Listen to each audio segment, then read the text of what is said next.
क्या लगता है आपको, हर घर में बीमारियां क्यों घर कर रही हैं? ऐसा एक भी घर नहीं है जहां पे किसी को थायराइड, बीपी, हार्ट से रिलेटेड या फिर कैंसर जैसी कोई समस्या ना हो।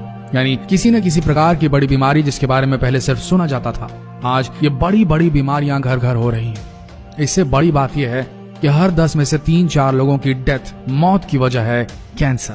पर उससे भी बड़ी बात यह है कि ऐसा भी नहीं कि जीवन भर के कैंसर से तकलीफ हो रही हो। अचानक से कैंसर हो रहा है लोगों को और डायग्नोसिस के साल भर के अंदर ही वो बिस्तर पकड़ ले रहे हैं और 1 साल के अंदर ही इनका स्वर्गवास हो जा रहा है। बहुत ही बड़ी संख्या में लोगों की मृत्यु हो रही है। 80 साल की उम्र तो बहुत कम लोग ही पार कर पा रहे हैं। ग्रामीण क्षेत्रों में तो फिर चलिए ठीक भी है, पर यह समझ लीजिए कि शहरों में 80 साल पार करना मुश्किल हो गया है। इसका कारण क्या है? कैंसर कहां से आ रहा है? ये वीडियो इसी विषय की पड़ताल करेगा, तो जितना हो सके इस वीडियो को शेयर करना ना भूलें। अगर हम कहें कि कैंसर का सबसे बड़ा कारण हमारे घरों में ही है तो शायद आप चौंक जाएंगे, पर यह एक सच्चाई है। कड़वी सही पर है सच्चाई।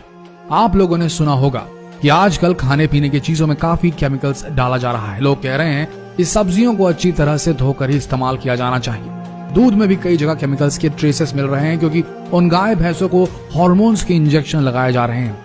लेकिन आज हम आपको असल सच्चाई से रूबरू कराने वाले हैं कि असली सोर्स ऑफ कार्सिनोजेंस यानी कि कैंसर कारक तत्व आपके किचन की किस चीज में है। दरअसल ये जो केमिकल्स हैं वो आ रहा है अनाज से। ये वही अनाज है जो घर घर में यूज हो रहा है। अनाज की वो पहली ब्रीड जो सबसे ज्यादा अफेक्टेड है वो है गेहूं और दूसरी है मूंग।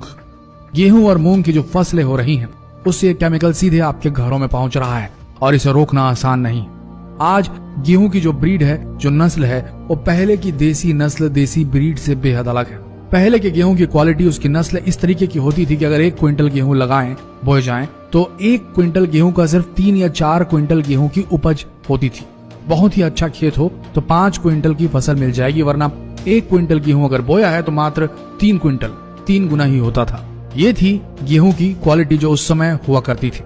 उस देसी ब्रीड के गेहूं की फसलों में केमिकल्स की उतनी जरूरत नहीं पड़ा करती थी, जिसकी वजह से उस गेहूं की न्यूट्रिशनल वैल्यू अधिक हुआ करती थी। साथ ही केमिकल्स न इस्तेमाल होने की वजह से वो गेहूं खाने में सेफ भी हुआ करते थे।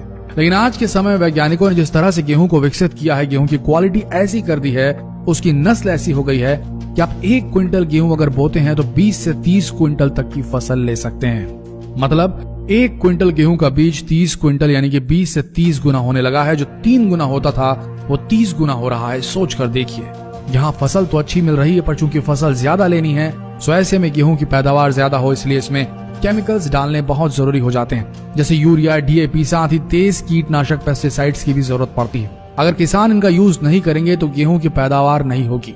यूरिया अगर आप नहीं डालेंगे तो पैदावार नहीं मिलेगी, और इसके अलावा भी अगर डीएपी नहीं डालेंगे, अलग अलग कंपनियों के फॉर्मूले नहीं इस्तेमाल करेंगे, तो आपको पैदावार मिलेगी ही नहीं।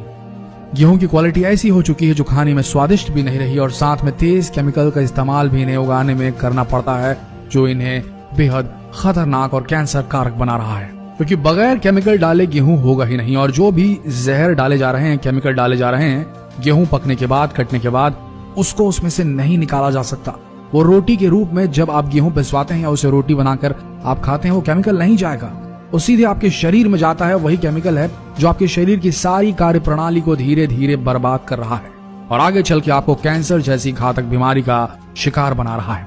आजकल ऐसे बहुत से केसेस हो रहे हैं कि बस एकदम से पता चलता है कि कैंसर है और उसके बाद मरीज, ये समझ लीजिए 12 महीने भी उसके लिए निकालना बहुत मुश्किल हो जाता है। कुछ ऐसा ही हो रहा है मूंग की फसल के साथ भी। मूंग की फसल के साथ एक बड़ी समस्या है। मूंग बोते टाइम से ही इसमें इल्लियां पड़नी शुरू हो जाती हैं, अपने आप उसमें निर्मित हो जाती हैं ये, तो उन्हें मारने के लिए बेहद तेज केमिकल डाला जाना आवश्यक हो जाता है। जिस खेत में केमिकल छिड़का जाता है, अगर आप उसके बिल्कुल बाजू से गुजरें तो जो स्मेल आती है, बदबू आती है, वो इतनी तेज होती है कि आपको नाक बंद करनी पड़ जाएगी। ज्यादा देर एक्सपोज हो जाएं बिना प्रोटेक्शन के तो शायद बेहोश भी हो जाएं। ये केमिकल इतने तेज होते हैं कि एक बूंद अगर वो केमिकल कहीं गिर जाए तो समझ लीजिए कि उस जगह पे आपको अलग ही रंग बदलता मिल जाएगा। ये केमिकल इतना तेज होता है कि अगर कोई कीड़ा मकोड़ा हुआ और उसके ऊपर आप एक बूंद केमिकल डाल देंगे तो बीच में से फट जाएगा वो कीड़ा। इतना तेज केमिकल इस्तेमाल हो रहा है, तब जाके फसल होती है, वरना मूंग की फसल होगी ही नहीं। तो ये सब चीजें हैं, केमिकल्स जो होते हैं, इनका पूरा असर निकाला नहीं जा सकता और इससे सॉइल क्वालिटी भी धीरे धीरे खराब होने लगती है। अब इन फसलों की वो वैरायटी बची ही नहीं जो बगैर केमिकल के पैदा हो सके। जमीन में उर्वरकता, फर्टिलिटी बची ही नहीं। अब सवाल ये उठता है कि क्या इन केमिकल से बचने का कोई भी रास्ता है? रास्ता है तो सही, पर प्रैक्टिकली पॉसिबल नहीं है। आज की भारतीय कृषि के परिप्रेक्ष्य में असंभव है। रास्ता यह है कि सिर्फ गोबर खाद डाली जाए, और यह मुमकिन नहीं, क्योंकि जितने बड़े पैमाने पर खेत हैं आज भारत में खेती किसानी होती है, उतने बड़े पैमाने पर गोबर होता ही नहीं। ग्रामीण क्षेत्रों में आप देखें तो जानवरों को पालना, या तो जो लोग गाय भैंस पालते हैं, बहुत कम हो चुका है। लोगों ने पालना छोड़ दिया क्योंकि उनको पालना महंगा हो गया है। महंगाई इतनी ज्यादा है कि उनके लिए भोजन की व्यवस्था करना, दवाइयों की व्यवस्था करना, ये सारी चीजें, रख रखाव काफी महंगा हो चला है, जिस वजह से गरीब किसान घर में पशु नहीं पाल सकता। इस वजह से उतना गोबर मिल ही नहीं पाता उन्हें, गोबर की खाद जिससे बनाई जा सके। गोबर खाद लेने जाएंगे तो 200 रुपए किलो से ज्यादा मिलेगी आपको, अगर आप किलो से खरीदेंगे तो। एक किसान जिसके पास 10 एकड़ ही जमीन होगी, उतना गोबर खाद कहां से लाएगा?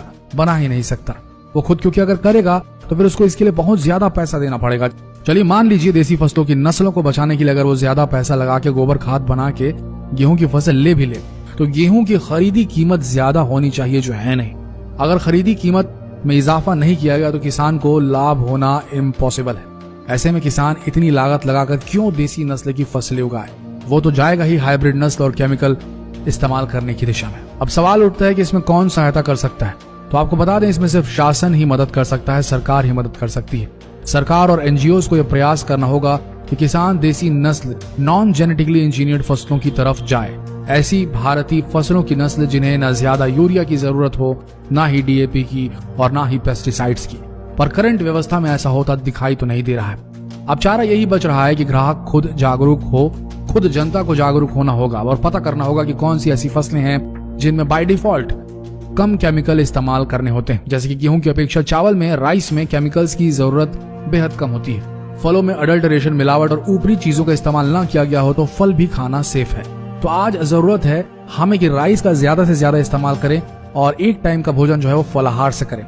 यही एकमात्र तरीका है हाल की स्थिति में, अगर आप घातक कार्सिनोजेंस से बचना चाहते हैं। एक और रास्ता है, पर वो एक आम भारतीय हाउस होल्ड पर भारी पड़ सकता है। वो है ऑर्गेनिक खेती से उपजे अनाज, फलों का इस्तेमाल। लेकिन क्योंकि ऑर्गेनिक खेती में उपज कम होती है, जो फसल होती है, इसलिए वो महंगी हो जाती है। सही बात कहें तो आज भारतीय समाज, खुद भारत जो एक कृषि प्रधान देश माना जाता है, वो अधिक फसल के चक्कर में एक बेहद मुश्किल दौर से गुजर रहा है।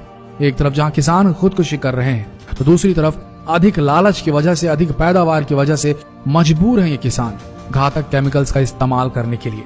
आज हालात ये हैं कि किसानों पर अधिक से अधिक फोकस करने की जरूरत है, नहीं तो भारत अपनी कृषि प्रधान आइडेंटिटी खो देगा। और शायद अपनी आने वाली नस्लों को भी।